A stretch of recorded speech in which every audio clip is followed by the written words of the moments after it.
मानव की गाड़ी उसके घर के सामने रुकती है तो वो दोनों गाड़ी से उतरकर घर के अंदर चले जाते हैं। घर के अंदर पहुंचकर मानव अपने रूम की तरफ चल देता है। वहीं ध्वनि हॉल में रुक जाती है। ध्वनि को वहां रुका देखकर मानव बोलता है, क्या हुआ, तुम रुक क्यों गई? क्या पूरी रात यहीं रहने का इरादा है? तो ध्वनि ने कहा, नहीं, वो मुझे मेरा रूम बता दीजिए, मैं चली जाऊंगी। मानव ने मुस्कुराते हुए कहा, अब जब हमारी शादी हो गई है तो मेरा रूम ही तुम्हारा रूम है। ध्वनि ने मानव पर भड़कते हुए कहा, क्या कहा आपने? मैं आपके साथ आपके रूम में रहूंगी? आप पागल तो नहीं हो गए? एक घर में एक साथ रहना तो ठीक, लेकिन अब एक रूम में, वो भी आपके साथ? कभी नहीं। मानव ने ध्वनि से कहा, क्यों, मेरे साथ एक ही रूम में रहने में क्या प्रॉब्लम है तुम्हें? हम पहले भी एक साथ एक ही रूम में एक ही बेड पर साथ सो चुके हैं। अब तुम्हें क्या प्रॉब्लम हो रही है? और वैसे भी आज हमारी फर्स्ट नाइट है, तो तुम अपने पति के साथ रहने की बजाय अकेले रहना चाहती हो? ये तो गलत बात है। तो ध्वनि ने भड़कते हुए कहा, व्हाट, ये आप क्या बकवास कर रहे हो? आपका दिमाग तो ठीक है। मानव ने ध्वनि से कहा, क्यों, तुम्हारी फ्रेंड तो तुमसे कह रही थी ना कि जब तक फर्स्ट नाइट नहीं हो जाती तब तक शादी अधूरी होती है। तो चलो, आज हम ये रस्म भी पूरी कर लेते हैं और अपनी अधूरी शादी को पूरा कर लेते हैं। ध्वनि ने गुस्से में चिल्लाते हुए कहा, आपका दिमाग सच में ख़राब हो गया है। मैंने आपसे कितनी बार कहा है कि मैं इस शादी को नहीं मानती, ना ही मानना चाहती हूँ, तो फिर आप क्यों मेरे साथ ज़बरदस्ती कर रहे हैं? तो मानव ने कहा, ज़बरदस्ती अब तक की तो नहीं, पर अब करने वाला हूँ। कहता हुआ वो उसे अपनी गोद में उठाकर अपने कमरे की तरफ चल देता है। तो ध्वनि मानव की गोद से उतरने के लिए छटपटा रही थी और चिल्लाए जा रही थी, लेकिन मानव पर इसका बिल्कुल भी कोई असर नहीं हो रहा था। तभी मानव ध्वनि को रूम में ले जाकर बेड पर लेटा देता है, जिससे ध्वनि काफ़ी ज़्यादा घबरा जाती है और झट से बैठकर सिमटकर एक कोने में बैठ जाती है। वहीं मानव ध्वनि की तरफ बढ़ जाता है तो मानव को अपनी तरफ आता देखकर ध्वनि को अब डर लगने लगता है। डर की वजह से वो कांपने लगती है, उसकी आंखों से आंसू बहने लगते हैं। उसकी ऐसी हालत देखकर मानव उसके पास नहीं जाता और वो वहाँ से उठकर सीधा वॉशरूम में चला जाता है। मानव के वहाँ से जाने के बाद ध्वनि ने रोते हुए अपने आप से कहा, सॉरी मानव, मैं चाहकर भी शादी को नहीं अपना सकती। मैं जानती हूँ मेरे घर के हालात कैसे हैं। पूरे घर की जिम्मेदारी मेरी माँ पर है। पढ़ाई छोड़ने के बाद मैंने सोचा था कि मैं अपनी माँ के सर से सारा बोझ अपने पर ले लूँगी। ऐसे में मेरी ज़िंदगी में तुम आए। मैं आपको वो खुशी नहीं दे पाऊँगी जो आप डिजर्व करते हो, और मैं नहीं चाहती कि जो मेरी जिम्मेदारी है उनके बोझ तले आप दब जाओ। ये सोचते हुए ध्वनि वहीं बैठे बैठे सो जाती है। कुछ देर बाद जब मानव वॉशरूम से बाहर आता है तो देखता है ध्वनि सो चुकी है। इस वक्त वो सोते हुए किसी छोटे बच्चे की तरह बहुत ही प्यारी और मासूम लग रही थी। मानव ध्वनि के पास जाकर उसके सिर को प्यार से सहलाने लगता है और फिर उसे बेड पर ठीक से लेटाकर कंबल ओढ़ा देता है। फिर थोड़ा झुककर उसके होठों पर एक सॉफ्ट किस कर देता है। मानव के किस करने पर आधी नींद में सोई हुई ध्वनि के फेस पर स्माइल आ जाती है। मानव भी अब ध्वनि के बगल में लेट जाता है और उसकी गर्म सांसें मानव को अपने चेहरे पर महसूस हो रही थी, जिससे वो अपना कंट्रोल खो रहा था और खुद को ध्वनि के करीब जाने से नहीं रोक पा रहा था। और फिर थोड़ा आगे बढ़कर वो ध्वनि के सॉफ्ट होठों पर अपना होठ रख देता है, उसे किस करने लगता है और उसे अपनी बाहों में भरकर सो जाता है। जब सुबह मानव की नींद खुलती है और वो देखता है कि ध्वनि सुकून से उसकी बाहों में सो रही थी, उसको इस तरह से सोते हुए देखकर मानव के चेहरे पर स्माइल आ जाती है और वो भी उसी तरह ध्वनि को निहारने लगता है। कुछ देर बाद जब ध्वनि कशमशाने लगती है तो मानव अपनी आंखें बंद कर लेता है और जब ध्वनि अपनी आंखें खोलती है तो मानव को अपनी बाहों में पाती है और वो मानव को देखती है तो बस देखती ही रह जाती है। मानव इस वक्त कुछ ज़्यादा ही चार्मिंग लग रहा था। जब ध्वनि मानव को निहार रही थी तो उसी वक्त मानव अपनी आंखें खोल देता है और ध्वनि को यूँ अपने आप को निहारते हुए देखकर मुस्कुराते हुए पूछता है, क्या हुआ वाइफी, तुम मुझे इस तरह से क्यों देख रही हो? मानव के इस तरह से पूछने पर ध्वनि शक पका जाती है और फिर अपनी नज़रें मानव से हटाकर इधर उधर देखने लगती है। ध्वनि को इस तरह से नज़र चुराते देखकर मानव ने उसे छेड़ते हुए कहा, क्या हुआ, शर्मा रही हो? वैसे शर्माने की कोई ज़रूरत नहीं है, तुम मुझे इस तरह से देख सकती हो, तुम्हारे पास इसका लाइसेंस है। ठीक है वाइफी। मानव के इस तरह से बोलने से ध्वनि उसे घूर कर देखती है और वहाँ से उठकर जाने लगती है। तो मानव उसे पकड़कर अपनी ओर खींच लेता है। वो उसे टाइटली पकड़ा हुआ था। मानव के ऐसा करने पर ध्वनि ने उस पर भड़कते हुए कहा, ये क्या कर रहे हैं आप, छोड़िए मुझे। तो मानव ने ध्वनि के मज़े लेते हुए कहा, अरे ऐसे कैसे छोड़ दूँ, अभी तो तुमने मुझे गुड मॉर्निंग किस भी नहीं किया, तो जल्दी से मुझे किस करो तो तुम्हें छोड़ देता हूँ। ध्वनि ने मना करते हुए कहा, नहीं ऐसा कुछ नहीं होने वाला है, आप कितना भी ट्राई कर ले। मानव ने ध्वनि को देखते हुए कहा, ठीक है, अगर तुम नहीं करोगी तो मैं अपनी गुड मॉर्निंग केस खुद ले लूँगा। फिर वो बिना देरी किए अपना होठ ध्वनि के होठों पर रख देता है, जिससे ध्वनि की आंखें हैरानी से बड़ी हो जाती है और वो मानव को खुद से दूर करने की कोशिश करने लगती है। एक लंबी सी पैशनेट किस करने के बाद मानव ध्वनि को छोड़ देता है। वो छोड़ना तो बिल्कुल भी नहीं चाहता था, लेकिन इस वक्त ध्वनि को सांस लेने में काफ़ी तकलीफ हो रही थी, इसलिए उसे वो छोड़ देता है। मानव के इस तरह से खुद को किस करने पर ध्वनि को बहुत गुस्सा आ रहा था, तो उसने गुस्से में मानव के नेक पर काफ़ी ज़ोर से बाइट कर देती है, जिससे वहाँ लव बाइट बन जाता है।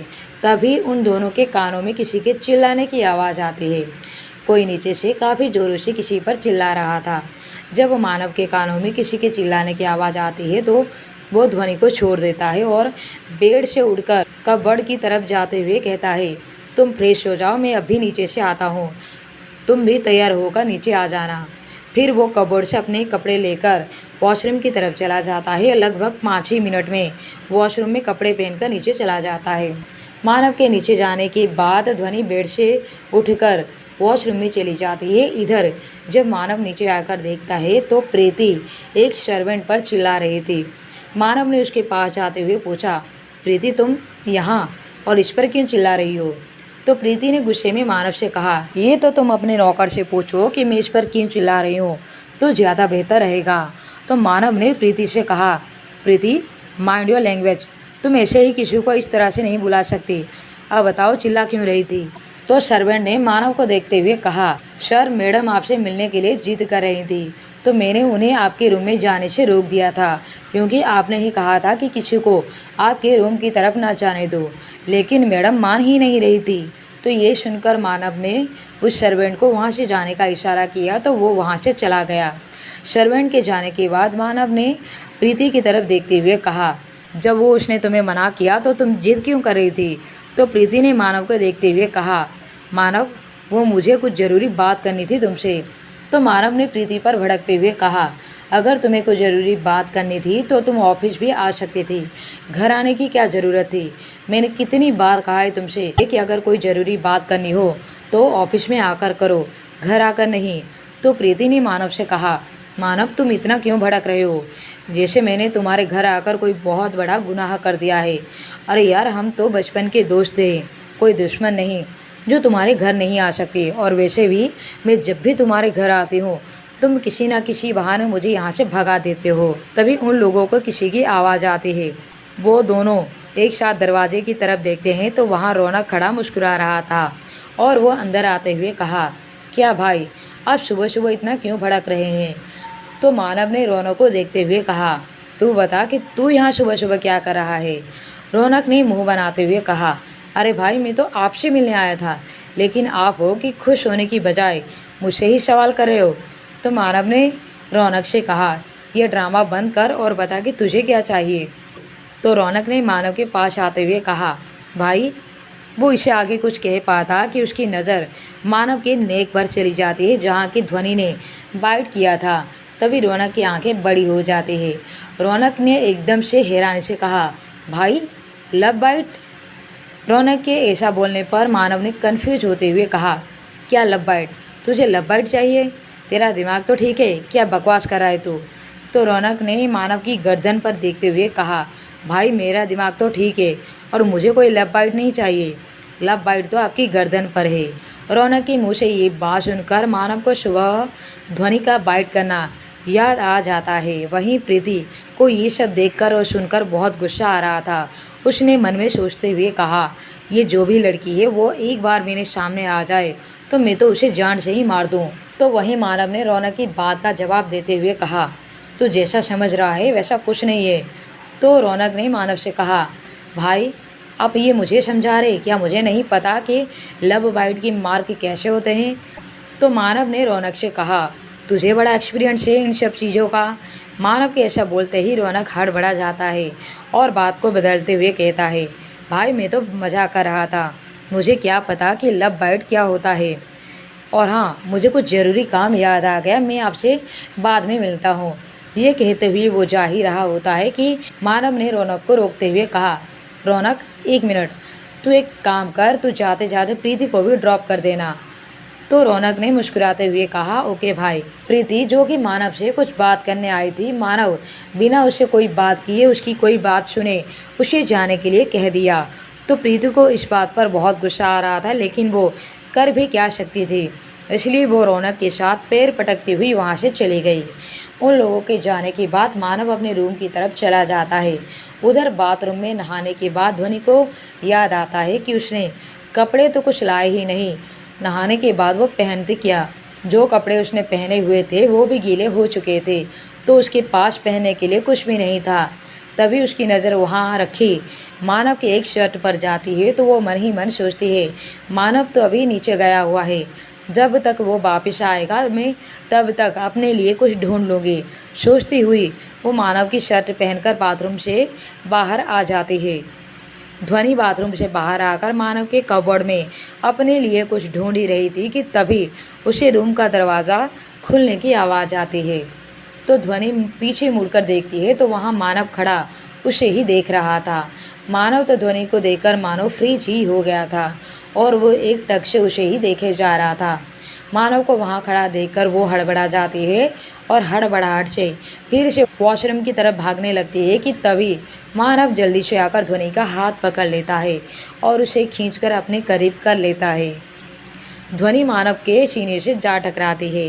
ध्वनि को मानव की सांसें अपनी गर्दन पर महसूस हो रही थी और वो सिहर रही थी। ध्वनि ने हकलाते हुए कहा, ये क्या कर रहे हैं आप, छोड़िए मुझे।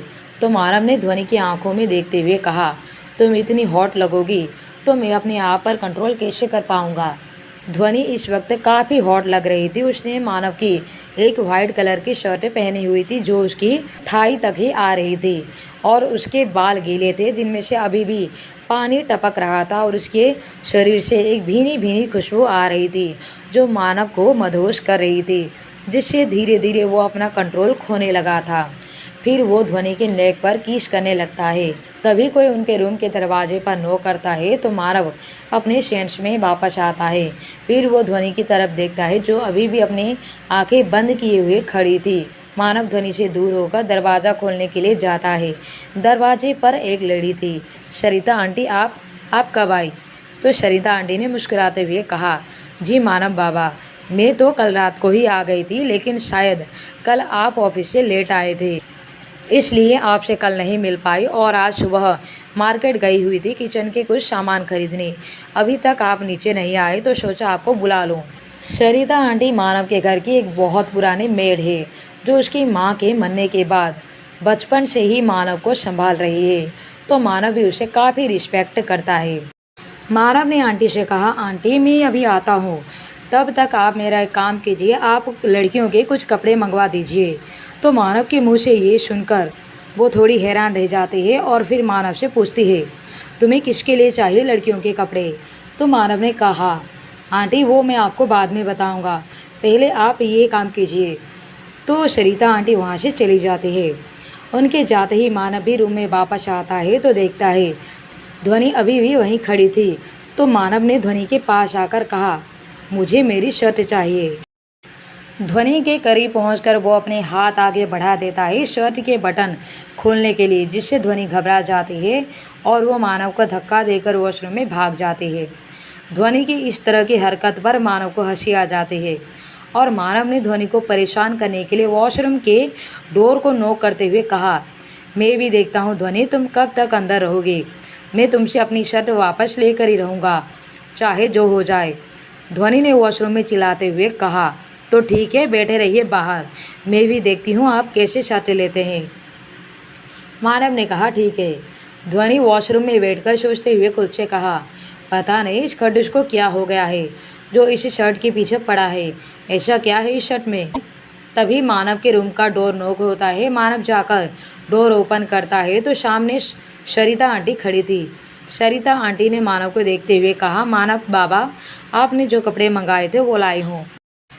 तो मानव ने कहा, हाँ आंटी, आप एक काम कीजिए, ये कपड़े ले जाकर बाथरूम में उस लड़की को दे दीजिए, तब तक मैं दूसरे रूम में जाकर फ्रेश हो जाता हूँ। मानव के मुंह से ये सुनकर कि कोई लड़की बाथरूम में है, सरिता आंटी तो शौक में ही चली जाती है और फिर ये कंफर्म करने के लिए कि कहीं उन्होंने कुछ गलत तो नहीं सुन लिया, मानव से फिर से पूछती है, क्या कहा आपने, बाथरूम में कोई लड़की है। तो मानव ने हाँ में सिर हिलाते हुए कहा, हाँ, और आपको ये कपड़े उसे देने हैं। अगर मैं जाऊंगा तो मैडम दरवाज़ा नहीं खोलेंगी, तो आप ही जाकर उन्हें ये कपड़े दे दीजिए। ये बोलकर मानव वहाँ से चला जाता है। मानव के जाते ही सरिता आंटी भी रूम में जाती है और बाथरूम के डोर को नॉक करती है। तो अंदर से ध्वनि की आवाज़ आती है। ध्वनि ने चिल्लाते हुए कहा, मैंने कहा ना आपसे कि मैं शर्ट नहीं दूंगी, आपको जो करना है वो कर लीजिए। तो सरिता आंटी ने बाहर से कहा, मैडम मैं आपके लिए कपड़े लेकर आई हूँ। किसी लेडी की आवाज़ सुनकर ध्वनि थोड़ी हैरान हो जाती है।